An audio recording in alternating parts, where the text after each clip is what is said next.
আজ আমাকে কথা বলতেই হবে ইনশাআল্লাহ, কারণ আগামীতে আবার আপনাদের সাথে দেখা হবে কিনা আমি জানি না। কথা বলতেই হবে। বসে কেউ দাঁড়িয়ে থাকবেন না। আমি দেখতে পাচ্ছি বাংলাদেশের ভাগ্য আকাশে উত্তর গগনে কালো মেঘ জমা হয়েছে। ঝড়ের পূর্বাভাস লক্ষ্য করছি। যদি মোকাবেলা করতে না পারেন সক্ষম ভাবে, এমন অন্ধকার গাঢ় কালো অমাবস্যা রাত আসতে পারে যার সুবে সাদে খাওয়া অসম্ভব। সুতরাং আপনারা কি কাপুরুষের মতো কাফের মুশরিকদের গোলামি করে মরতে চান? বিড়ালের মতো 500 বছর বেঁচে থাকার কোনো লাভ নাই। সিংহের মতো 1 ঘন্টা বাঁচতে চাই। আমাকে বলছে রাজাকার। শুনে রাখো, চট্টগ্রামের লক্ষ লক্ষ জনতা, পার্লামেন্টে যখন আমাকে এই কথা বলা হয়েছিল, আমার পার্লামেন্টের কলিগ জাফরুল ইসলাম চৌধুরী বসে আছেন পাশে, প্রধানমন্ত্রী সুদ্ধা, অন্তত 3 শতাধিক পার্লামেন্টের সম্মানিত সদস্যরা সেদিন বসা।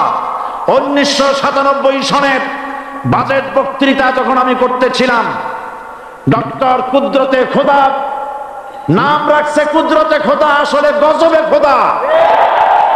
এ লোকটি নাস্তিক, ইসলামের চূড়ান্ত দুশমন। তার প্রণীত শিক্ষা ব্যবস্থা যখন সমালোচনা করছিলাম, ট্রেজারি বেঞ্চ থেকে আমাকে বলা হলো রাজাকার।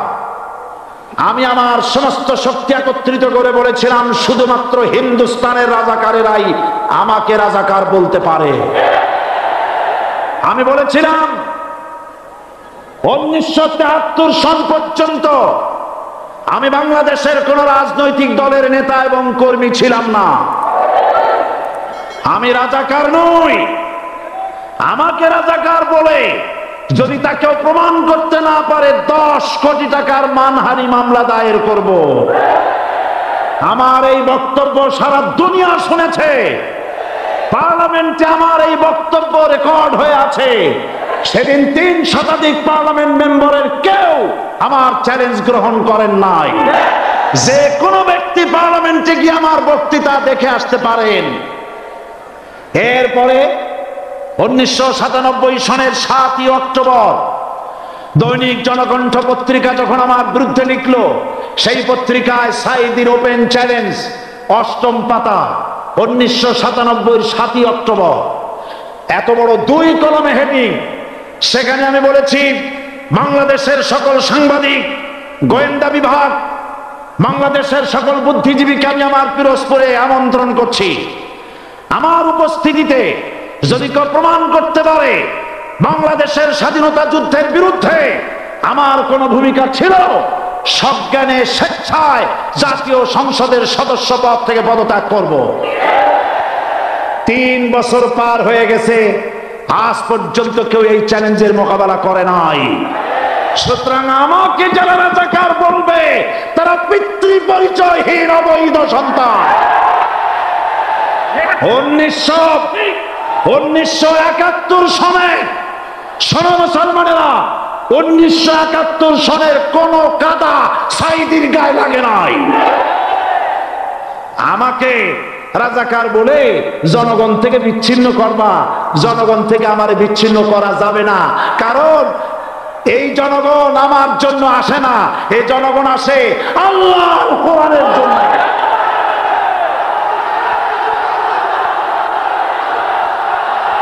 আর যারা ইসলামের কথা বলে, যারা ইসলামের কথা বলে, তারাই রাজাকার, তারাই মৌলবাদী। মৌলবাদী বললে আমরা অসন্তুষ্ট হই না, কারণ মৌলবাদী শব্দটা আসছে মূল থেকে। মৌল শব্দ এসেছে মূল থেকে। মূলবাদী তার মানে যারা মূলে আছে। মূল হলো কোরআন, মূল হলো হাদিস, মূল হলেন আল্লাহ, মূল হলেন আল্লাহ রসুল। আমরা আছি মূলে। এখন বলেন তো, মূলের শক্তি বেশি না আগার শক্তি বেশি? আমাদের যারা মৌলবাদী বলে ওরা হলো আগাবাদী। মূলে আছে কত কোটি? 12 কোটি। মূলে আছে কত কোটি? আর আমাদের যারা মৌলবাদী বলে ওই থাকো গাছের আগায়, আমরা মূলে। লাফালাফি বেশি করবা না, 12 কোটিতে গাছের গোড়া আসতে নানা দেবে, মামু বাড়ি দিল্লি গিয়ে পড়বা, বাংলার জমিনে জায়গা হবে না। এ কথা বিশ্বাস করো। বাংলাদেশের মুসলমানদের শরীরে এক বিন্দু রক্ত থাকতে শয়তানের তৈরি করা ধর্ম নিরপেক্ষ মতবাদ বাংলার জমিনে কায়েম হতে দেওয়া হবে না, হবে না।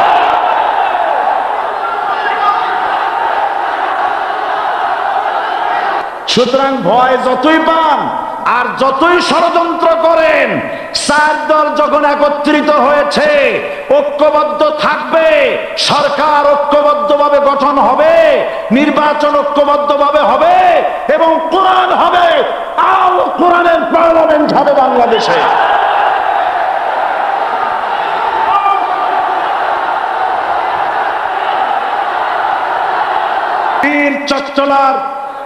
বীর চট্টলার মুসলমানেরা, বীর চট্টলার মুসলমানেরা স্বাধীনতার ঘোষণা এই চট্টগ্রাম থেকে স্বাধীনতার মহান ঘোষক প্রেসিডেন্ট জিয়াউর রহমান সাহেব দিয়েছিলেন।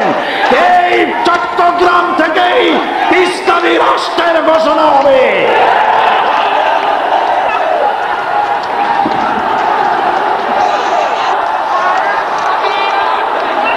আমি আশাবাদী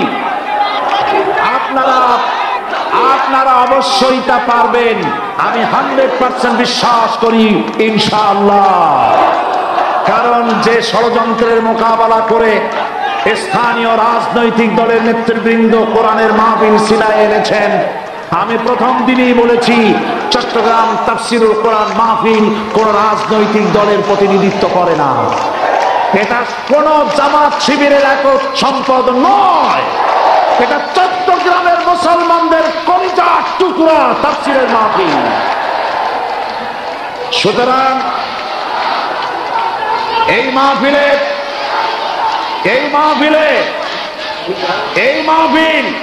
চট্টগ্রামে থাকবে ইনশাআল্লাহ কিয়ামত পর্যন্ত। 144 ধারা 288 হয়ে গেছে, ষড়যন্ত্র পায় পায় চলে গেছে। আমি ওই সব ছেলেদের বলি, সরকারি দলের ছাত্র হইয়া মুসলমানদের বিপক্ষে যাইও না। এদেশে ভাগ হয়ে গেছে দুটো শিবির, বোঝাই যাচ্ছে। একদিকে ভারতের পা চাটা গোলাম,